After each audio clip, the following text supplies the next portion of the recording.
Prince William's journey through a family health crisis is not just a tabloid story. It's a profound national moment, testing the ancient balance between palace walls and a public's empathy, echoing far beyond British shores.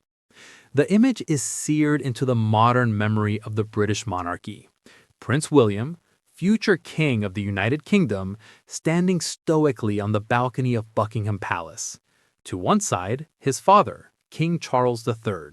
To the other, his wife, Catherine, Princess of Wales. They are the visible triad of the monarchy's future, a picture of continuity and resilience.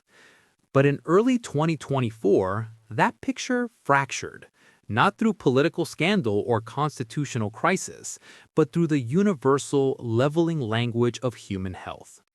The news was clinical, but its implications were emotional. Catherine's planned abdominal surgery and subsequent, profoundly human request for time, space, and privacy to recover with her young family was a statement that resonated with a quiet thunder. And standing at the center of this private storm was Prince William, a husband, a father of 3 young children, and the heir to a 1,000-year-old institution.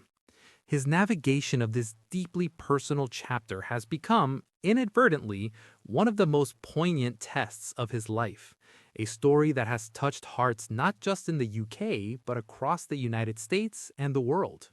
This is not merely a story of royal updates. It is a story about the collision of duty and love, of medieval expectations and modern masculinity, and why, in an age of relentless exposure, a public's respect for privacy feels like a radical act of compassion. The news was clinical, but its implications were emotional. Catherine's planned abdominal surgery and subsequent profoundly human request for time, space, and privacy to recover with her young family was a statement that resonated with a quiet thunder. And standing at the center of this private storm was Prince William, a husband, a father of 3 young children, and the heir to a 1,000-year-old institution. His navigation of this deeply personal chapter has become, inadvertently, one of the most poignant tests of his life, a story that has touched hearts not just in the UK, but across the United States and the world. This is not merely a story of royal updates. It is a story about the collision of duty and love, of medieval expectations and modern masculinity, and why, in an age of relentless exposure, a public's respect for privacy feels like a radical act of compassion. On January 17, 2024, Kensington Palace issued 2 succinct medical bulletins. One concerned King Charles's benign prostate condition. The other, regarding Catherine, was more guarded. It announced successful abdominal surgery, confirmed a recovery period until after Easter, and crucially, stated she would be unlikely to return to public duties. The language was deliberate. It established a timeline, set expectations, and drew a firm boundary. The princess would be out of sight. In the immediate vacuum that followed, a vacuum that would historically have been filled by simple respect and the slow news cycle of a prior age, the digital beast stirred. With no official photos, no updates on her progress, the space was filled with speculation.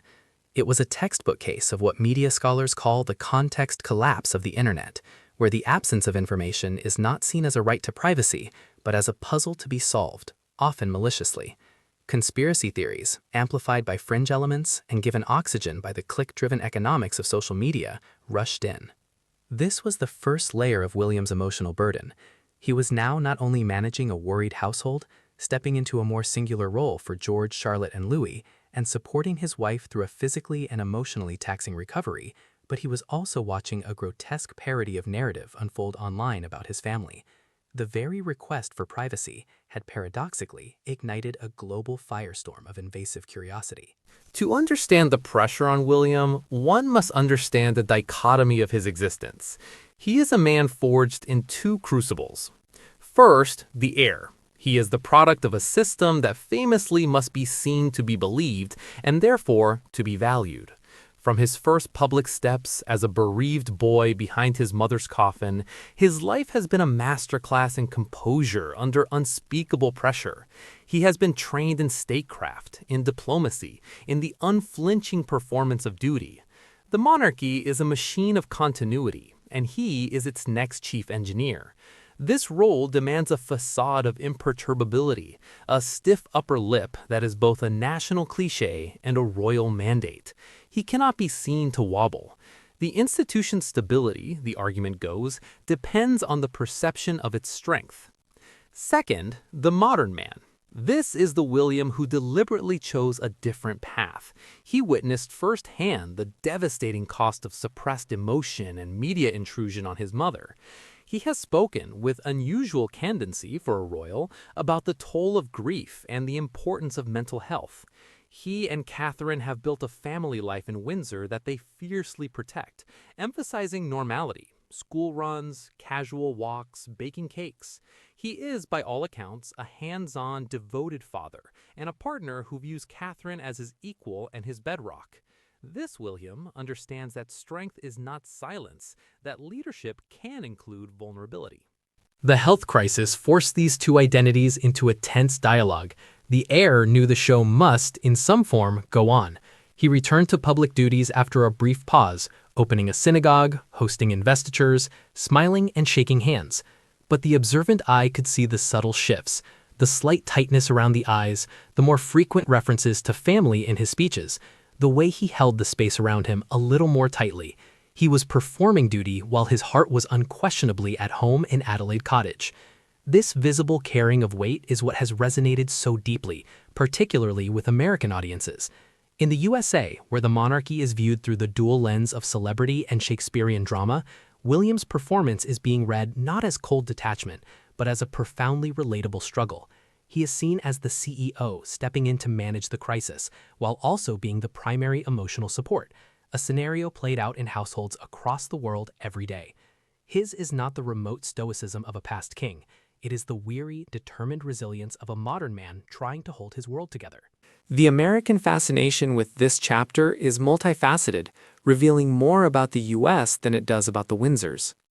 The Diana legacy. For generations of Americans, the royal story began and was forever altered by Princess Diana. She was the vulnerable, empathetic, wronged heroine in a real-life fairy tale gone awry. William is her son. Americans see in him the legacy of the people's princess and are fiercely protective of him and the family he has built with Catherine, who is often viewed as a Diana-like figure of grace and warmth. Watching William protect his wife from the same predatory media he blames for his mother's trauma feels like a cathartic correction of history. The archetypal narrative. The American story loves the man under pressure archetype. From cowboy films to superhero blockbusters, the narrative of a leader burdened by a dual identity, forced to choose between public responsibility and private love, is a core myth. William is living that script in real time. It's compelling human drama on a grand stage. Surrounding Catherine's absence mirrored America's own fraught relationship with misinformation and the erosion of privacy. Seeing a global figure fight for a basic human right to heal in peace struck a chord. Supporting William and Catherine became a way to silently protest the cruelty and insanity of much online discourse. Catherine as an ideal. To many in the U.S., Catherine Middleton represented a modern Cinderella, graceful, intelligent, resilient, and fiercely devoted to her family.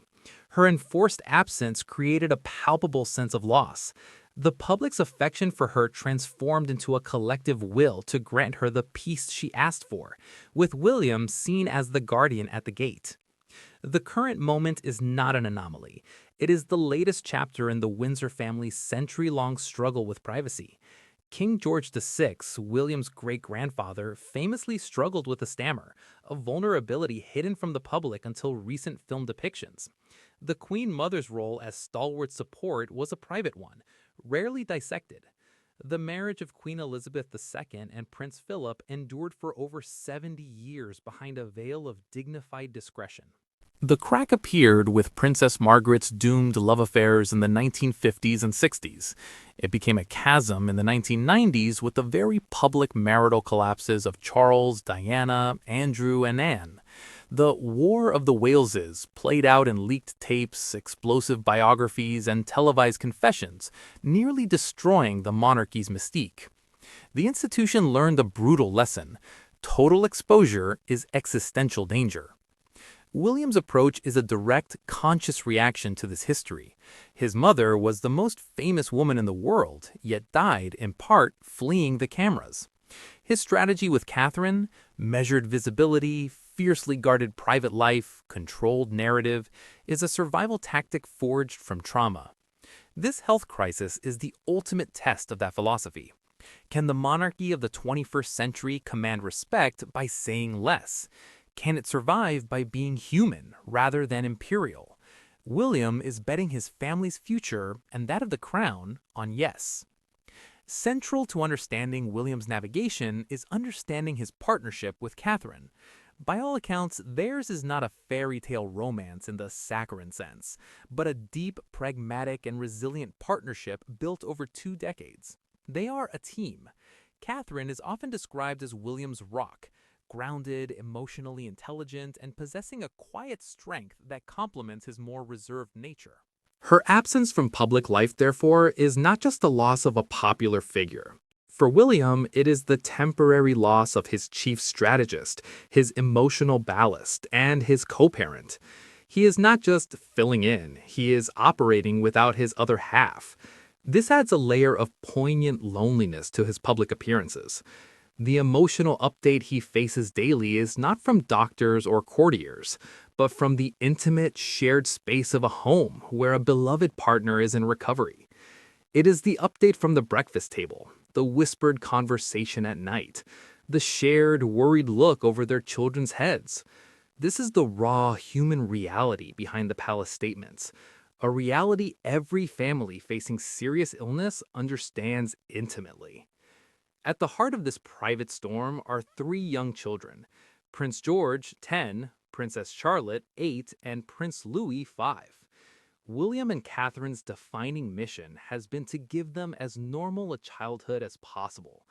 The health crisis upends that completely. William's most critical role now is as father, providing stability, reassurance, and normalcy amidst anxiety. This means protecting them, not only from their mother's illness, but from the global media circus surrounding it. It means being present for school routines, bedtime stories, and the small anchoring rituals of family life. It is likely the most draining and most important duty he now performs. Every public smile he musters is energy diverted from this private, sacred task. The American public, with its strong culture of family-centric values, intuitively understands this tension. They see in William not a prince, but a dad doing his best under terrible pressure, and they empathize deeply. As Catherine continues her recovery, the world watches William. His every action is being parsed, not for political meaning, but for emotional truth. This period may well redefine his future kingship.